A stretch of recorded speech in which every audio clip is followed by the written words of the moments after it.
The preceding program was paid broadcast. Any ideas, comments, and opinion expressed by the program hosts do not necessarily reflect the views and opinion of the station. The program and its producers are not affiliated with the station. Maayo nga adlaw sa inyo nga tanan, mga abyan kag utod sa Ginoo. Nagapalayag naman sa kanginan, ining aton matag adlaw nga palatuntunan, tinapay sang kabuhi. Ang ini nga programa ginahalad sa pagtuon kag sa pagpamalandong sa pulong sa Ginoo, sa tinutuyo nga masugata naton si Kristo Jesus bilang aton nga manuluwas kag Ginoo sang aton mga kabuhi, kag subong man nga magtubo kita sa bugay kag sa kaalam niya. Gani pagig-upod kamo sa akon, kay sa sulod sining 30 ka minutos aton pagatalakayon ang pulong sang Ginoo diri sa aton palatuntunan sa kanginan, tinapay sang kabuhi.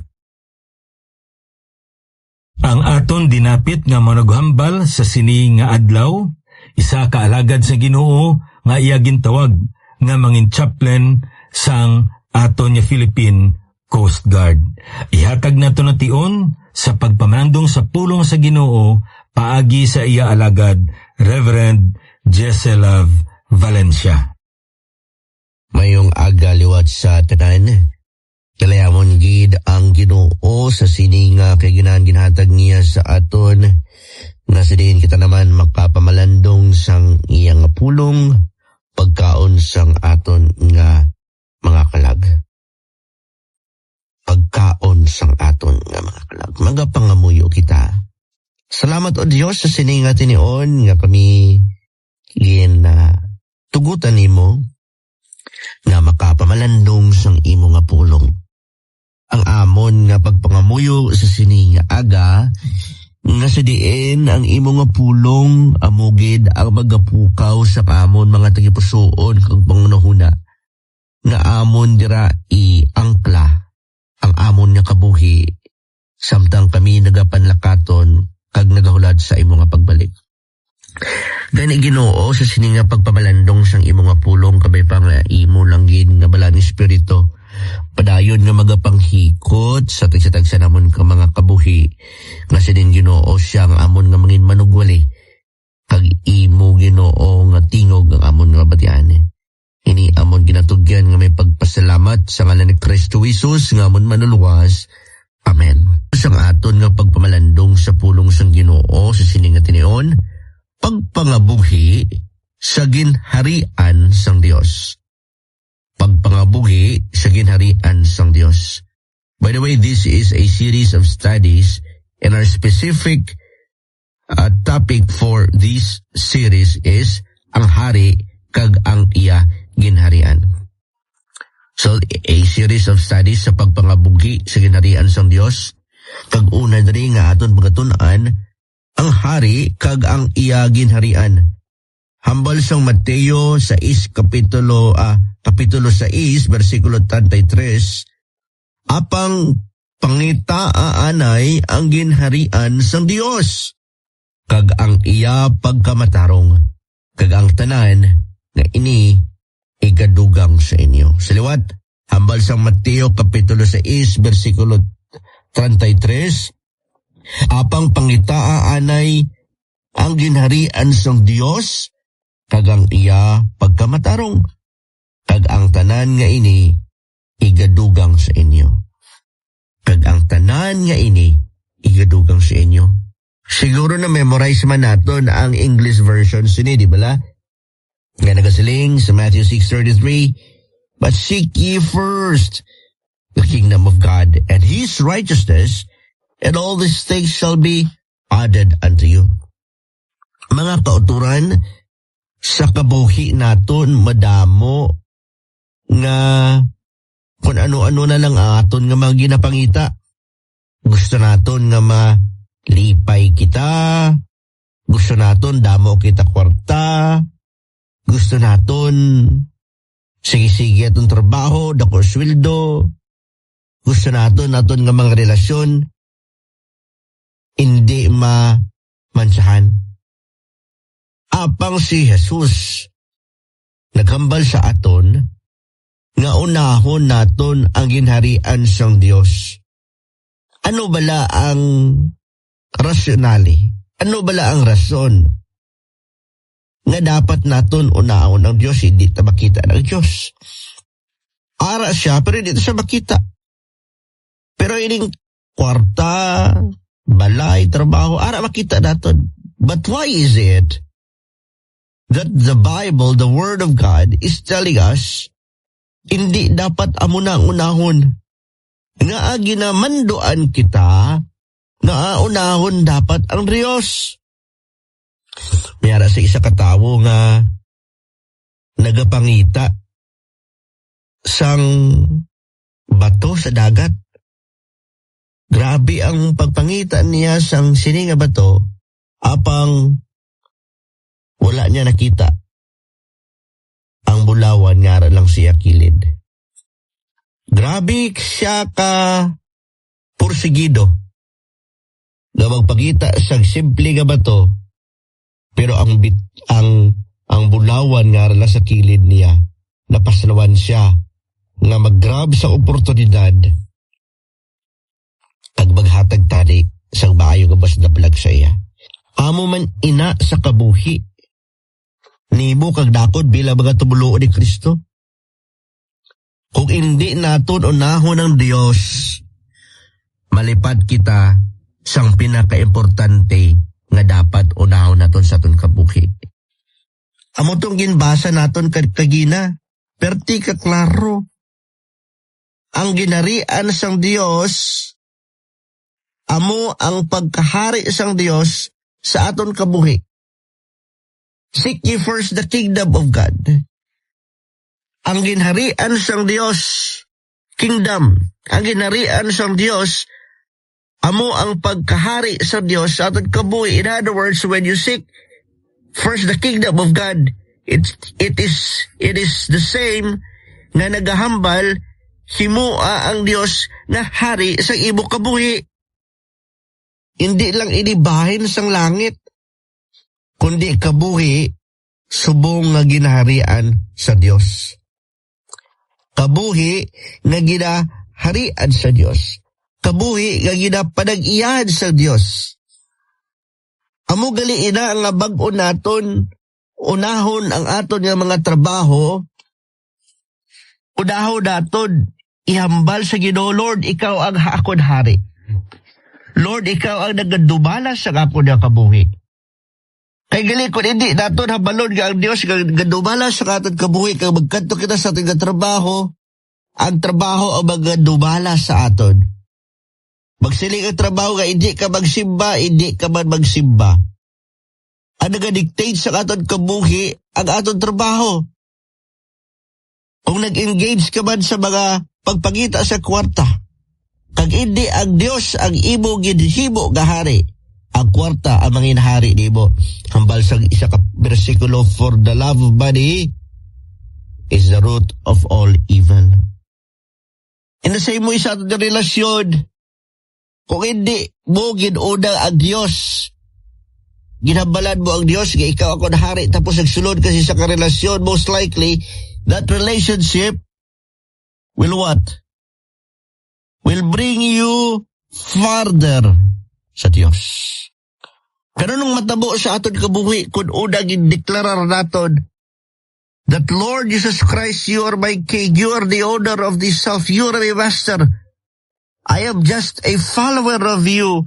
Kag magsunod ikaw sa trabaho, this work shall be used to glorify God. This work shall be an instrument that many people will know God. Galain ang aton perspektibo, galain ang aton nga purpose sa trabaho kay ginuna naton si Kristo. In the same way sa aton mga palangitan-an, sa aton mga negosyo sa kwarta, hindi ang kwarta ang nagabless sa aton, pero ang nagabless sa aton, amo ang nagahatag sang kwarta sa aton. That is God. Hindi ang kwartang nagapalipay sa aton, kundi ang Dios nga naghatag sang kwarta sa aton. In the same way with our relationships, kung ara sa tunga, ang Dios sa sida ka relasyon nga may ara kasabong. Because our God is forever. then that relationship will last forever. Amo ina sa aton tagsa-tagsa ka mga kabughi, mga Kristohanon. Kung si Kristo amo ang hari, dapat siya ang unahon naton sa tanan nga desisyon naton, sa tanan nga trabaho naton, sa tanan nga relasyon naton, sa tanan nga pagpangita sa kwarta naton. Kalotod, mayara sang isa ka sundalo nga nagauna siya sa iya commander. Sarang nga mando, te ang natabo, kung hindi siya mag-una, malaglag ang operation. Amo man kita sila, kung hindi naton unahon ng Diyos, malaglag man ang direksyon sa aton kabuhi. Unahon naton ang aton nga commander. Kung hindi naton pag-unahon ang ultimate commander sa kabuhi naton, wala gid sa manami nga matabo sa tagsa-tagsa naton nga kabuhi. Malaglag lang kita. Maguba lang kita. Ang aton nga pamilya, kamusta bala ang pag-una sa Diyos? Mga tatay, mga nanay, kamusta bala ang pagpakita naton sa aton nga mga kabataan nga ginauna naton ng Diyos? Ang isa ka sundalo, kung hindi niya unahon ang mando siya commander, lain man na yung gauna-una ha. Ang gauna-una niya, delikado. Oo, di ba? Delikado man, gauna-una ka. Pero kung unahon mo ang mando sang commander, most likely, maging successful ang mission. Amo man saron kabuhi, mga nanay, mga tatay, dapat makitaan kamo nga nagapanguna sa pagpangalagad. Ang aton mga lulo kag lula, ginpakita nila kung paano magpaglagad sa Ginoo. Ginapakita nila kung anong maobra naton sa sining henerasyon. Mga anak, basi kamong una-una na nangin Kristohanon. Makitaan bala sa mga ginikanan ninyo, pagdalin ninyo sa inyong balay, sa nang-ara kamo dira, ang pagbag-o sang kabuhi naling kay Kristo. In your personal life, makitaan bala, kagindeklaran mo bala, nga ang Diyos ang hari nimo. When you're alone, kasapuan ka bala padayon nga nagapanglagad sa Ginoo. Ginoo ng Ginoo, hari mong Ginoo. Mga kauturan, hindi lang ini teorya, kundi ini praktikal nga kabuhi kaginaharian sa Diyos. Ang hari sang sini nga kabuhi, hindi ikaw, hindi ako, hindi ang iba niya tao, kundi ang Diyos lamang, ang Diyos langit. Ang Diyos lamang, ang Diyos langit. Mga kauturan, dapat aton talupang doon nga ang Diyos unahon naton una sa aton nga mga oras. Himua nga una ang pag-ampo kag pagbasa sang Biblia. Praise God, kay nakapamati kita sa pagpamalandong sa iyang pulong sa unang oras sa sinigaga sa pagbugtaw naton. Kung wala sang radyo, ikaw bala sa gyapon nagapangita sang pamaagi nga makaistorya sa Dios pinagi sa pagampo, nga makaistorya sa Dios pinagi sa pagpagabuyo, nga makit-an ang kabubuton sa Ginoo pinagi sa pagbasa sa Biblia. Kasi wala na naton gani na obra ina. Basi nagabukad dala kita sa aton Biblia kada Domingo. O kung basi wala man kita nagadala sa Biblia. Mga kauturan, perti ka-importante sa kabuhi sa isa ka Kristohanon ang pagpangamuyo kag pagbasa sang pulong sa Dios. Kaysa diri sa pagpangamuyo naton kag sa pagbasa sang pulong sa Dios, Dira naton makit-an kag mabalaan ang paggiya sa balad nga espiritu kag pagpakikot niya sa aton sa mga kabuhi. Hindi lamang unahon naton ang Dios sa aton nga mga oras, kundi aton gid talupang don nga ang oras naton sa tanan nga mga tao palalarehas. All of us have 24 hours a day. Wala sa aton diri nga ibo oras 26, 28, kag wala ba diri sa aton nga ibo oras 20 labang. In other words, all of us have the same time. Kag dapat naton inatanupag doon kag oras salin sa Dios. 24 hours ina. Dapat magita kita sa paagi kag kagyanan. Nasa 24 oras, may oras kita para sa Dios. Hindi labag ka na Domingo, kundi halin Lunes tugtog Sabado. Unahon man naton ang Dios sa aton nga mga desisyon sa kabuhi. Hindi kita maglumpat sa isa ka desisyon nga wala kita nakakonsulta sa Ginoo. Amo ina gani nga dapat kita nagapagabuyo. Amo ina nga dapat kita nagaampo. Kaysa kada desisyon sa aton nga kabuhi, kinahanglan naton ang kaalam sa Ginoo. Kinahanglan naton ang giya sa Ginoo. Why? Because we are not future. What? Hindi kita mga tao nga nakabalo kung anong matabo. Future guesser lang kita. Pwede kita maging futuristic. But we are not future identifiers. We are not future knowers. Hindi kita para sa Dios nga ato na to sa palabuton. We are finite, limited. Amoy na nga dapat naton konsultahon ang Dios sa aton mga desisyon. Desisyon sa aton nga trabaho, desisyon sa aton negosyo, desisyon sa aton relasyon, desisyon sa aton pag-eskwela. Dapat ang Dios ang mga pag-uuna sa sini nga mga desisyon. Why? The moment we stopped partnering with God in our decision makings, that's the time that we slowly fall down.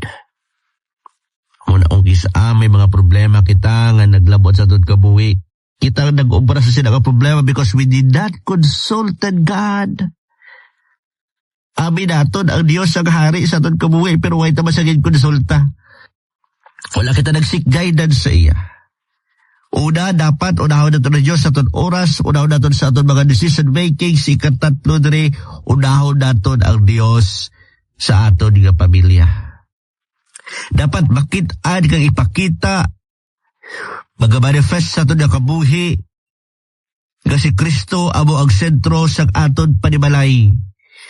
Makit-an naton kag mahambal nga si Jesus Christ na ang sentro sa aton pamilya kung kita nagatipon, nagahugpong, kinaunahan sa nanay kag tatay, naga-quiet time ka mo, naga-family altar ka mo, naga-devotion ka mo. Mga kauturan, gusto ko lang i-share sa inyo kung paano kami mag-devotion sa amon nga pamilya.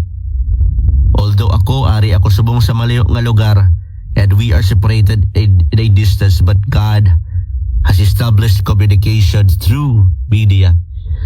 Maka-video call kami, and we can have our devotion.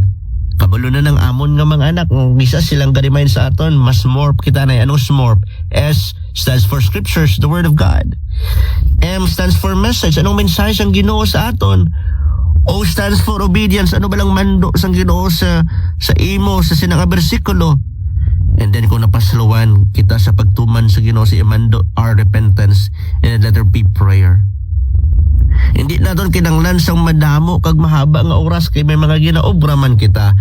But then again, sa aton pamilya, kung si sino ang hari sa sining nga pamilya, amo ina ang dapat masapuan kag makit-an. Pero ang question naton, sino ba lang makit-an nga hari sa buong aton pamilya? Basi aton TV, Netflix, basi aton mga cellphone, naga-Facebook kita aga pa, biskan sa labisa, wala na gani istoryahanay. Tanan may cellphone, nagakapot sa cellphone.